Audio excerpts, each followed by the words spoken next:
Hello, everyone. Thank you for checking out this episode of Really Dicey. I'm here with Connor Alexander, the creator of Coyote and Crow. Uh, um, how would you describe this book that you're about to kickstart? I would call it a science fantasy role playing game. It's based around an alternate history uh, of the Americas where colonization never happened, and so something changed the course of Earth's history, and it's 700 years later, and you have advanced civilizations across the two continents.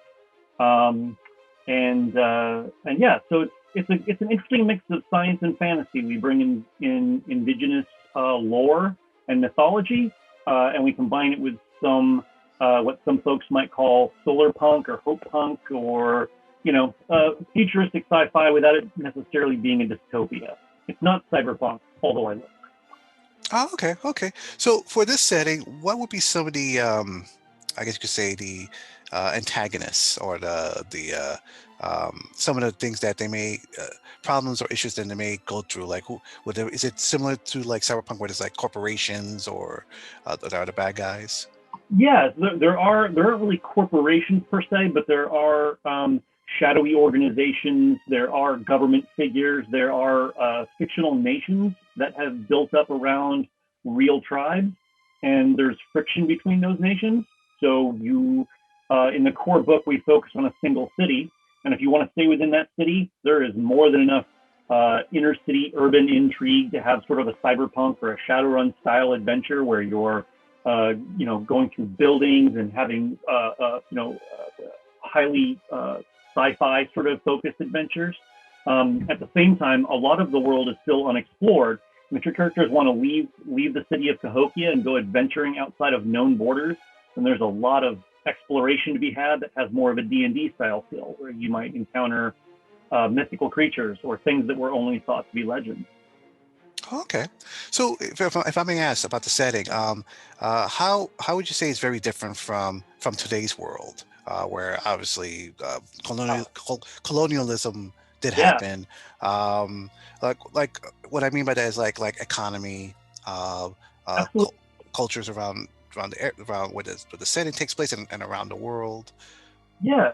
So we spent a good long amount of time really sort of trying to untangle all of the colonialism involved in the world we live in. And there's a lot probably going to shock people. Everything from some of the obvious stuff like horses. Horses were imported through colonialism. Um, Everything from wheat to cows. And so you have an entirely different system. You still have abstracted money. There's still money. It's called Mizi in this world, but it's an abstraction, and it's much more based on a trade labor gifting society. So there's still a sense of a market economy. You can still buy things and trade things. That's still there, but I would say it's as different from our modern world as something like Wakanda is in Marvel Comics, or something like the world of a Horizon Zero Dawn, where you just have a completely different feel for the same world that you're living in. Nothing can be assumed. So we really took a long time in the book to break down the world and explain it well, because it is very different. Okay. So what can someone be in this world? What occupations are available? Yeah. So we have what we call archetypes that might be similar to like character class, but they're very loose. There's warrior, healer, tinkerer. There's six total, and I would say that within those, there's a broad array of things that people can do. So, for example, tinkerer covers everything from engineer to scientist, basically anybody who's building things, and then you can construct your skill set out from that. So the character creation system in this is very open as far as your occupation goes. I think what's more interesting in the game is what's called your path. In people in this world, when they reach puberty, they choose a path, and they're exposed to in the game what we call the Adeneti, which is one of our more fantastical elements. And it's a process that gives someone a superhuman ability. uh, Depending on the path they've chosen, that superhuman ability is sort of related to the path of an animal. So there's a path of the badger, there's the path of coyote, there's the path of the eagle, and all of those involve a stat boost and then also a superhuman ability that's sort of correlated to that. When you combine those with the archetypes and all of the other skill choices, you end up with a really broad array of character types. Not all of the abilities are damage focused. Some are much more social encounter focused or story enhancing focused, I would call them. As the game is not necessarily combat driven. There's a lot of combat in the game for sure, but it's not a combat mini game. Oh, okay. Now, how does technology work in this setting? Yeah, or I'm assuming you had. I'm assuming it's a lot different. Yeah, yeah. So I think that was one of the really interesting things that we did in the sort of reverse engineering and undoing of colonialism was figuring out exactly how people of this world would gain their technology, how their technology tree would build up from the ground up, especially without fossil fuels, petroleum, like that. These people sort of skipped that whole phase. And there's a lot of interesting anthropology you can get into specifically in North America about why the wheel wasn't common up here. And we sort of took a page from that. And now a lot of the modern tech is highly based or highly advanced versions of solar power, wind power. Again, this fantastical element of the odd and eddy. They've found unique ways to activate it to give them some advanced propulsion systems. Electromagnetism is a big focus in this. So there's a lot of common sci-fi concepts.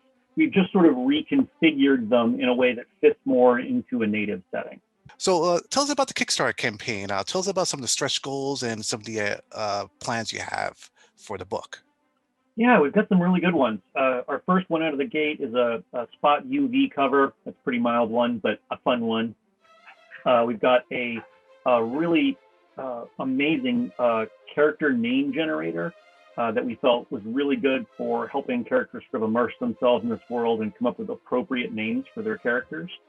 And it's based on the fictional language that we've developed called Cogchahi. We've got one for a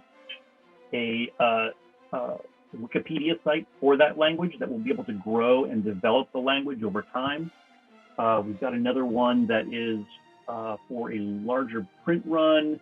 We've got another good one in there that's a surprise. But the other thing that I'm really excited about in that same sort of vein is that we're working with Roll20.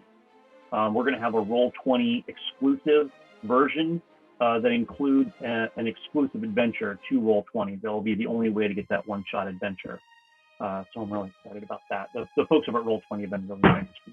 I'm concerned that when I have this game and I bring it out, I want to be sure that it's correct culturally, so that I don't want players thinking that they could play.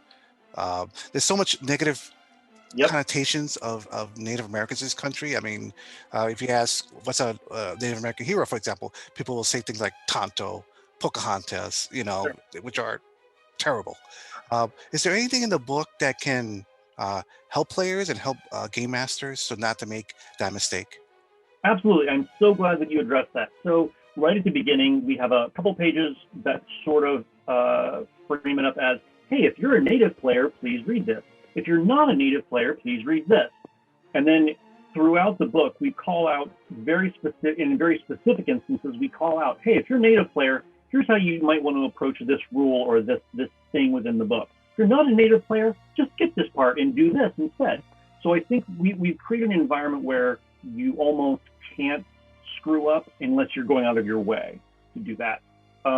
My real hope, what I would really love to see is a table of mixed players. What I want to see is native players sitting down with non-native players, because I want to see those non-native players get a chance to interact with native folks and see them bring their culture into the game. I think that's where we all win. Oh, okay. Okay, excellent. Let's talk about the rule system. What are you using for this? So a lot of folks right out of the bat obviously asked us if we were going to skin it off another game, whether it was Powered by the Apocalypse or 5e, and our sort of collective group answer was that we all wanted to build a game that wasn't built on the backs of somebody else's design. We sort of felt natives wanted our own design. And certainly I have my inspirations. I'm an old D&D player, Vampire, Shadowrun, Rift. That's a long list, but in the end, I ended up designing a system based on the D12, D12 only. And it is a pool of dice system where you're looking to get a certain success number. And we tried to keep it pretty clean and simple because we wanted story to lead more than mechanics. So the dice very much act as a storytelling mechanism. It's D12 only. It does have what I love, which is an exploding dice mechanic. So if you tap out and roll a 12, you get to roll a critical die. I love that feeling of getting to roll a few extra dice in there and get some extra effects in there. That's always a lot of fun. So that system, those D12s are the only dice in the game. You generally don't need more than 8 or 9 tops. And there's one other good note here, and that is we have an ability in the game called Focus, which is a set of points that characters have that they can spend to alter dice rolls after they've rolled. So if somebody needed to roll an 8 and they only rolled a 7, they can spend a point of focus and change that to an 8. And it definitely gives the characters a little bit more of a heroic feel. They can decide when they really want to make a roll count. Oh, okay. Well, tell us about the art direction. Now, what I've seen so far, it looks amazing. Can you tell us a little bit more about that? Yeah, so the art direction, my first and foremost goal with the art direction is that I wanted to have as many native artists represented here as possible, simply because while this has been my vision creatively, I'm in this world with all these other folks, and I want that feeling of breadth and depth of this world to come across through all of their eyes. And so, first of all, it was get as many as I can. The second note that I gave to all of my artists that I've spoken to is that this world is a vibrant one. I think a lot of non-natives associate Native Americans currently with a lot of browns and natural colors, but we're a really colorful folk. Like if you look at some of the beadwork we do, if you look at the opportunities that we have when we have opportunities to put color into something, it's really bright.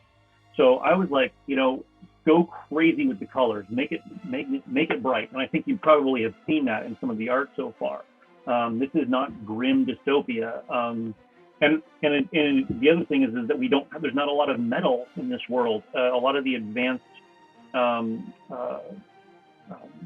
materials in this world come from 3D printers that are printing advanced synthetic bioplastics. So there are really tough materials, harder than steel, but there's no need to make them reflective or shiny. So you end up with a lot of really vibrantly painted weaponry, armor, vehicles, all with all of these different tribal flavors to them, which I really like. Okay, excellent. Well, before we wrap up, is there anything that I haven't asked you that you want to share about this campaign? I want to go back actually to one thing that you hit on, and that is that this game really is for everybody. I don't want them to be scared to play this. I have role played with a lot of folks, and I built this game so that everybody could sit down at the table and have a really fun time. Excellent. So, where can anyone that wants to know more information about this campaign? And I'll put links in the description, of course, once the Kickstarter is up.